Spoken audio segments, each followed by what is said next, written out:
Hi, this is Ashley Morin from Ideas Athletics. I am going to read chapter 23 of Chained.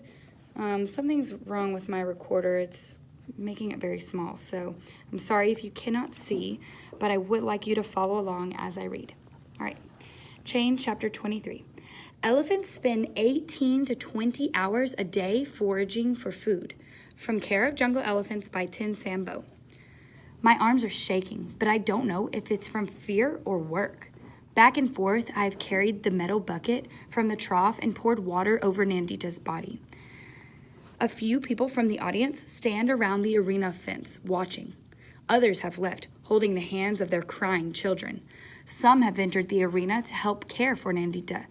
From the supply shed, I grabbed empty rice and flour bags, and we have soaked them in cold water to lay over Nandita's body. Tamir paces alongside Nandita and yells at us, "Do something!" And, "How could you let this happen?"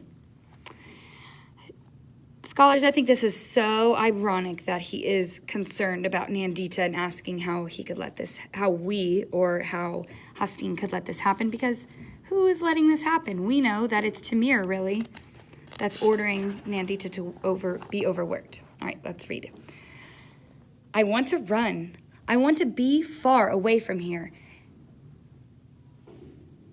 The gasping crowd, Tamir, the heat, Nandita, the elephant I failed to protect. I have to get out of here now. Slowly, I back away from Nandita and look around. Everyone is focused on her. They won't notice if I slip away. I hurry to the stable. What should I take with me? I grab the empty iodine bottle from under the straw and one of my Ganesh figures, the carving of elephants, I leave on the floor.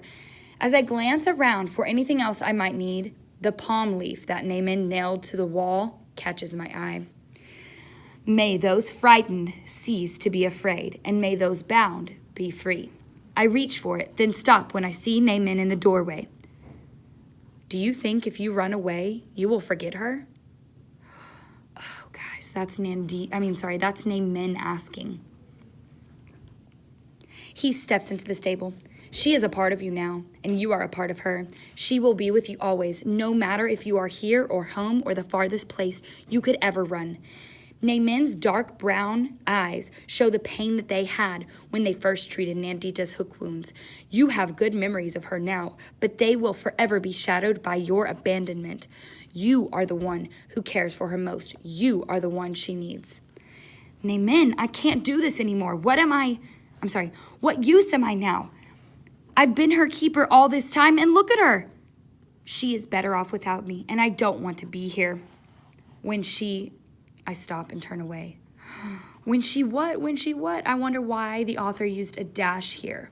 Comment in the comments, and I will give you some extra credit in class if you can answer why the author would use a dash here. Okay. Please, let me go, and don't tell anyone I'm leaving. No, he says. Nandita still has a chance, and I know what to do, but I cannot do it myself. If you leave now, you are killing her, and you will not forgive yourself, ever. I wonder if that's foreshadowing. I'm going to try something else with my video. Let's see if this works and gets better. Okay. That's better. Okay. We were at, right here, you will not forgive her, ever. I gaze at the Ganesh carving in my hand, the first one I made here, that sits lopsided in the straw. That is still my favorite, remover of obstacles. My father used to tell me that sometimes we get help clearing obstacles from our path, and sometimes they are placed in our way. Later, when we are wiser and stronger, we may look back and feel thankful for what we had to overcome. Will I ever be thankful for anything that happened to me? If only Baba had not died, and if Chanda had not been so sick, if we were not so poor, I never would have met Nandita. How many people can say that they have had an elephant for a best friend? And I never would have met Naaman.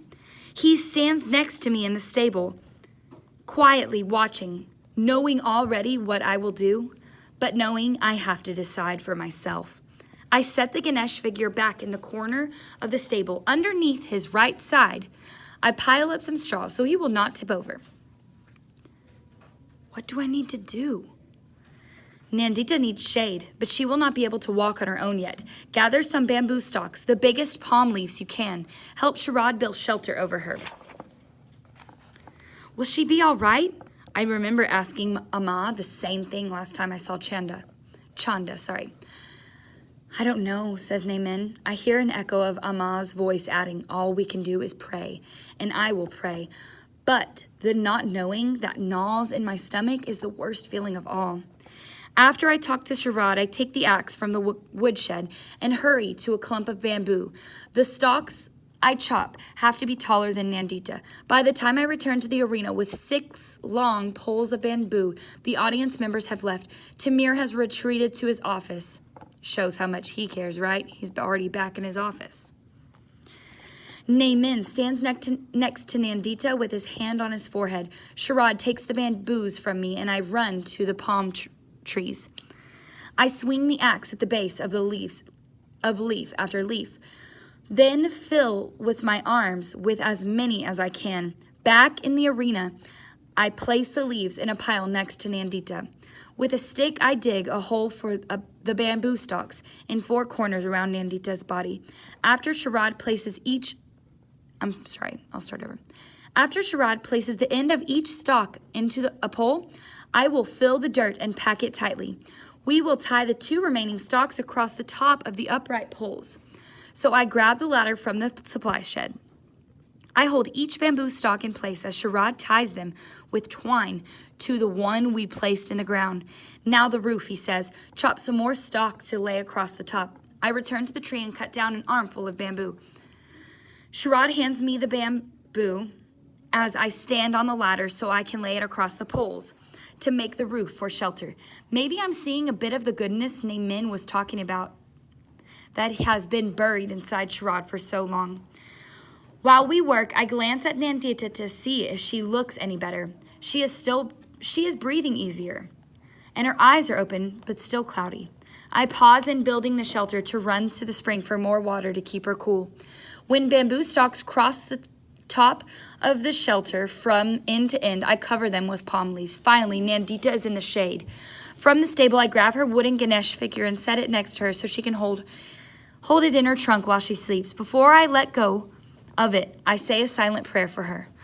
Oh, I think that is so sweet right here, guys. Nandita tells me, I'm sorry, that's not Nandita. Naaman tells me that this will be Nandita's home for a few days, so I will need to haul some hay to the arena and bring her food and water. He has not asked me to sleep with her, but I will. If this is Nandita's home for now, it is also mine. Sharad will lose 2 weeks of pay, and Tamir added 3 months to my service. Maybe you will remember to take better care of that animal, he'd said. During the hottest part of the afternoon, I pour water over Nandita's body. I keep a full bucket of water next to her, so when she is thirsty, she only has to reach her trunk in it and pour the water into her mouth. Much of the water spills onto the ground while she lies on her side, but that evening she is able to hold her head up. The next day, though, she doesn't seem any better. Naaman told me that a strong, healthy elephant would probably recover, but Nandita hasn't been healthy lately. If we were strong enough to carry her to the cool water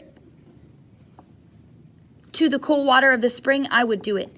Even though I sleep outside with her now, I stop by the stable each night to carve a new mark on the wall. What do the marks on the wall signify, boys and girls? Answer in the comments.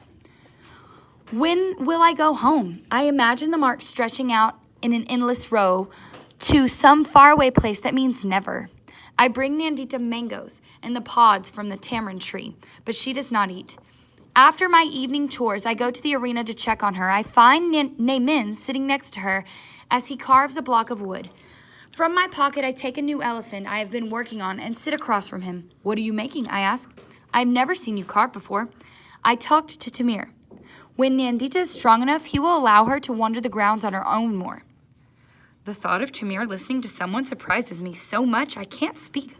I wait for Nandita to continue. Walking around to find some of her own food will be good for her. She knows what she should be eating, what she needs. If she eats better, her recovery will be quick, and the exercise will help her. She will not move as fast wearing shackles, but I told him I would make her a bell so we can listen and find her if she wanders too far. I take out my pocket knife and begin to work on the elephant figure as Naaman smooths out his block of wood. When it is round like a tree branch, he whittles away at the center of it until it's hollowed out. He sets it on the ground like an upside-down cup, then carves a hole through it from one side to the other. Next, he carves 2 stick-like pieces with a hole through it, through the top of each one. He threads a piece of twine through all 3 parts so that the sticks hang on either side of the cup-like piece. He closes his eyes and shakes the bell, listening to the click-clock sound that sticks against the cup. Some elephants, he laughs a little, some of the smart ones are mischievous. With the point of his knife, he carves the design into the bell and round letters like those on the palm leaf on my wall. They clog their bells with mud to block its sound if they wish to hide from you. Then you will have to search longer, but you will find her and she will come to you. As I listen to him, I carve behind one of the elephant's legs to make it look like it's bending a knee to step forward. You will become accustomed to the sound of her bell and be able to find her. He stands up and ties the bell around Nandita's neck. I want to show him my elephant figure and ask if he thinks it's coming to life yet, but he walks away without saying goodnight. 3 days after Nandita's heat stroke, I return from the spring and laugh when I see her. She is standing next to what is left of the shelter, chewing on the bamboo poles. I wonder if when she woke up, she thought a tree had grown right around her, like I used to think my home grew right out of the ground. Nandita's coarse red hair scratches my face when I hug her, but I don't care. You had me so worried, I tell her. For the first time since our collapse, I allow myself to cry. Oh, guys, I want to cry right now. I think that is so sweet. He's so attached to Nandita, and I love the bond that they share. She is wobbly on her feet, but I decide to take her to the spring. I lead her slowly out of the arena. The bell swings on Nandita's neck and makes a click-clock sound as we walk. Nandita almost runs the last few steps to the spring, then flops into the water. I hope you guys are picturing this in your head as a movie. I am picturing this as a cute little elephant running in and excited running into the spring. She rolls in the mud of the spring bed and sighs. On the way back from the spring, I let her walk ahead to me and see where she will go. I follow her, and she finds a tree that I've never seen before. The thick branches hang heavy with fruit the size of footballs. But it smells awful, like rotten onions, so I cannot believe Nandita would want to eat from this tree. She wraps her trunk around the fruit and pulls it from the branch. It is so large, I'm not sure how she will eat it, but she places the whole thing into her mouth and bites down. As she chews, I see the orange fruit inside her mouth, and its smell is sweeter. From a low branch, I grab a fruit with both hands and pull. I place it on the flat stone and slice into it with my knife. The juice runs into the green, bumpy skin. The skin is on the fruit, guys, not Hastine's skin. Hastine's skin is not green. The fruit skin is green. The smell reminds me of bananas and something else, pineapple maybe. I bite into it and realize that, again, Naaman was right. Nandita knows where the good food is. On my way back to the stable, Nandita follows me and taps my shoulder with her trunk like she did the night we tried to run away. I look around and pretend to not know who touched me. Nandita looks like she's laughing. Again, guys, picture that as a movie in your head. At lunch, I am so excited about Nandita's progress that I blurt out the good news to Naaman without thinking. I should have waited until we were alone, so Tamir would have not I'm struggling with that word. I'm going to start over. I should have waited until we were alone, so Tamir would not overhear me. All right, then, she's better, says Tamir. We can start the show again soon. Not yet, warns Naaman. She is getting better, but she will not live. And she will live, but next time she will not be so lucky. It is too soon. Another week should be enough, says Tamir. She will be fine. You don't know that, says Naaman. She needs more rest, or she will be injured again. And what use will she be to you then? Sherrod clears his throat. Maybe he's right. Until we know it is safe for her to work. That's enough, Tamir says. I'm telling you. The elephant will be fine. We have wasted too much time watching her sleep. I clutch the stone in my pocket and finally speak up. But you know Naaman knows what he's talking about. He was right about... I do not care to listen to the advice of an elephant killer, says Tamir, and neither should you. No one says a word. No one moves. No one seems to breathe as we wait for what Naaman will say. He must be furious. For Tamir to suggest... Again, the author's using these dashes. These are important. But Naaman's face does not show anger or denial or even surprise. I'm not sure what I'm seeing. He says nothing. Why won't he defend himself? His hand shakes, and he looks at the ground as he walks to the door. He glances up for just a moment as he passes me. Right before he looks away, I see it. What is it, guys? What does he see? Naaman looks like Chanda did when she lied about taking 2 pieces of bread at dinner. He looks like Amma when she had to leave me at home alone to go to work. So I recognize it, but still, it does not make sense to me.